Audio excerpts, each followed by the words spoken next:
Quelles sont les qualités vraiment que tu as pu acquérir dans ce chemin d'entrepreneuriat? J'ai appris à être réaliste, malgré moi, parce que, bon, côté personnalité, je suis très rêveuse. J'aime beaucoup les nouvelles choses, les nouveaux trucs. À chaque fois, la preuve avec mon abus, à chaque fois, il y a un nouveau produit qui naît. Mais on essaie de ralentir un peu la cadence. Ouais, tu as beaucoup de références. Beaucoup de références. Et puis, voilà.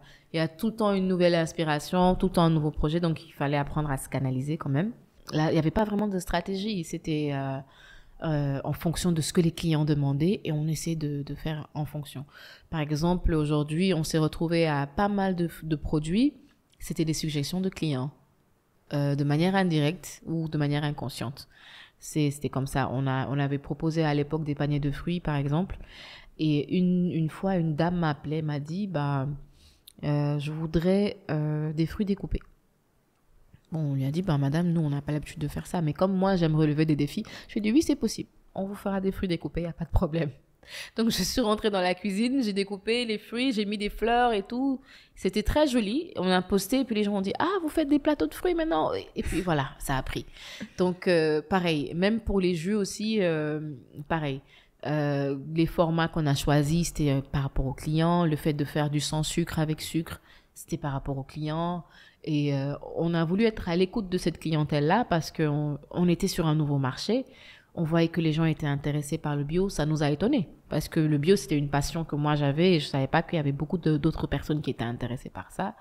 Et au fur et à mesure que eux, ils faisaient des suggestions, ah, je veux du sans sucre, ah, je veux ça, ça et ça, on a commencé à mettre en place des process et des stratégies en fonction des demandes des clients. Donc, on a été vraiment très, très focus client. Bon, c'est les avantages de la vente directe parce qu'on a des retours automatiques et à chaque fois qu'un client appelle, il consomme, il peut rappeler même pour faire des retours, donner des remarques. Ah, aujourd'hui, c'est trop sucré. Ah, voilà. Et voilà, on a fait en fonction de ça. C'est peut-être vers fin 2020 qu'on a commencé à vraiment caler une stratégie.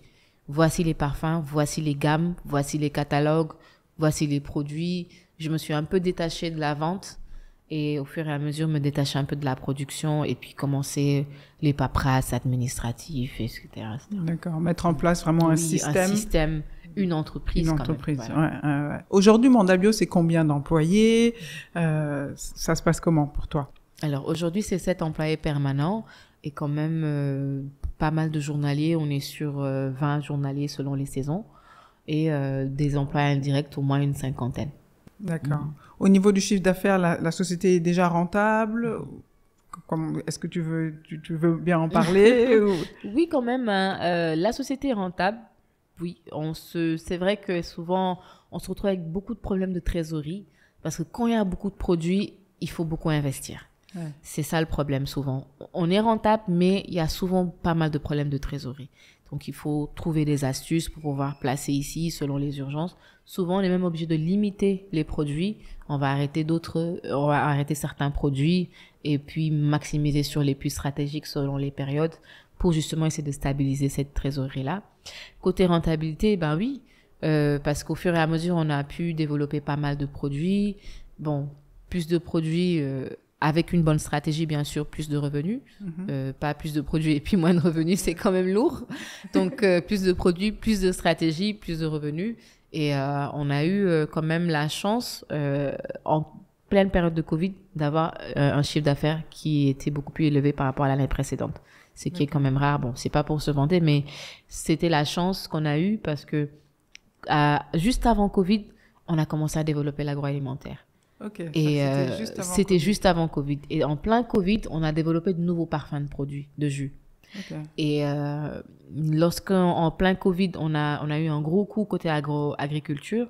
On a perdu 1 hectare de persil par manque d'eau, d'arrosage. Moi, je pouvais pas accéder aux champs parce qu'il y avait des parties qui étaient bloquées. Il fallait avoir des autorisations et autres.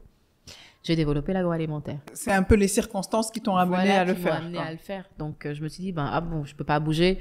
Donc, on va commencer à faire d'autres jus. Et à l'époque, j'ai rencontré un autre producteur avec qui je travaille toujours maintenant et qui avait beaucoup de pamplemousse, beaucoup d'agrumes et autres. Je lui ai dit, je veux bien prendre tes agrumes et puis faire des jus pressés. On a commencé avec les jus pressés, pamplemousse, mandarine, pur jus de fraise, pur jus de mangue. Et les gens ont commencé, ah ben oui, ça c'est vraiment intéressant, c'est naturel, c'est bon. Et bon, on avait l'occasion de marger plus parce que c'était du 100% fruits. Ouais. Ça, c'était très rare quand même. Et voilà, on a développé l'agroalimentaire comme ça. Okay. Et c'était en plein Covid. Et voilà, on est passé à l'époque d'un chiffre d'affaires quand même, on a eu au moins 30% de plus.